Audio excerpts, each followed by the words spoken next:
sənə yaradan Allah, sənə yoxluqdan varlıq verən, sənə həyat verən, göz verən və işıq verən, sənə əvəzsiz neymətlər verən, Allahın verdiyin əvəzi yoxdur, sənin gözünün əvəzi yoxdur, nə də barmağının əvəzi yoxdur. Sənin barmağın qırılsa, ən müasir texnologiyalı, ən müasir və ən pik və ən son dünyanın hansı yerinə getsən, ola bilər ora nəsə yapışdıracaqlar.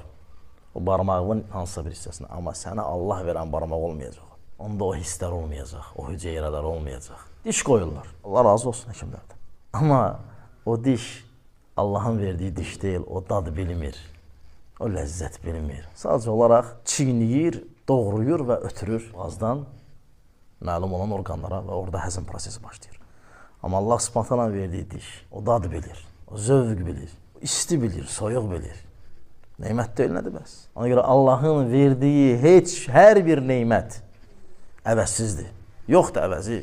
Saçının tükündən tutmuş, dırnaqlarının uzuna kimi. Ona görə məsələn görürsən insanlar başlarına tükəşdirir. Orijinal saçla tükəşdirən saçı bilinir.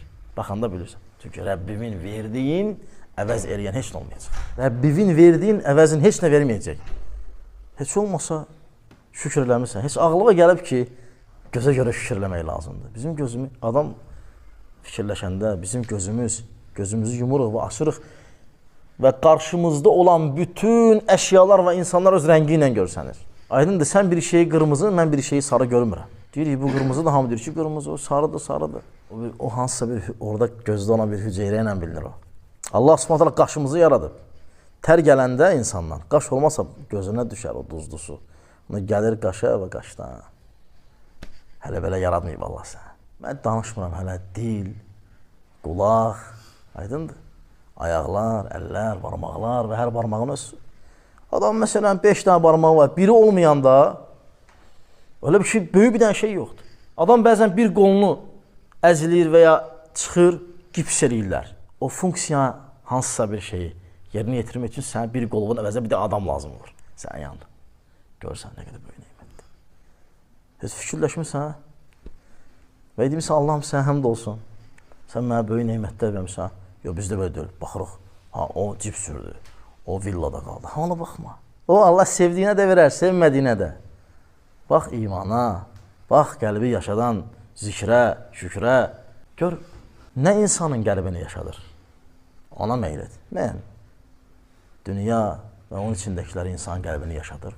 Bəzən öldürür, bəzən günahların səbəbi də elə dünya malı və s. Və qardaşlar, ən gözəl neymət Allahı tanımaq, ona ibadət eləmək və ona zikirdə və şükürdə və gözəl ibadətdə davamlı olmaqdır.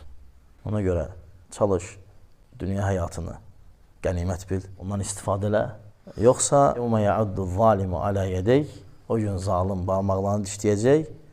Yəqulu ya leytən ittəxəztu mə'ər rəsulü səbilə. Vay olsun mənə, kaş ki mən Peyğəmbərin yolunu gedərdim. Ya veylətə, leytəni ləm əttəxiz fulənən xalilə. Vay olsun mənə, kaş ki mən filan kəs özümə dost seçməzdim. Ləqad adalləni ani zikri bədə izcəəni. Mənə Allahdan xatırlanma gələndən sonra o dost mənə azdırdı. İnnə şeytanə kənə lil-insani xazulə.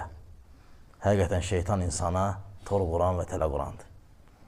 Ona görə barmaqlarını dişləməmişdən qabaq iman neymətini dad.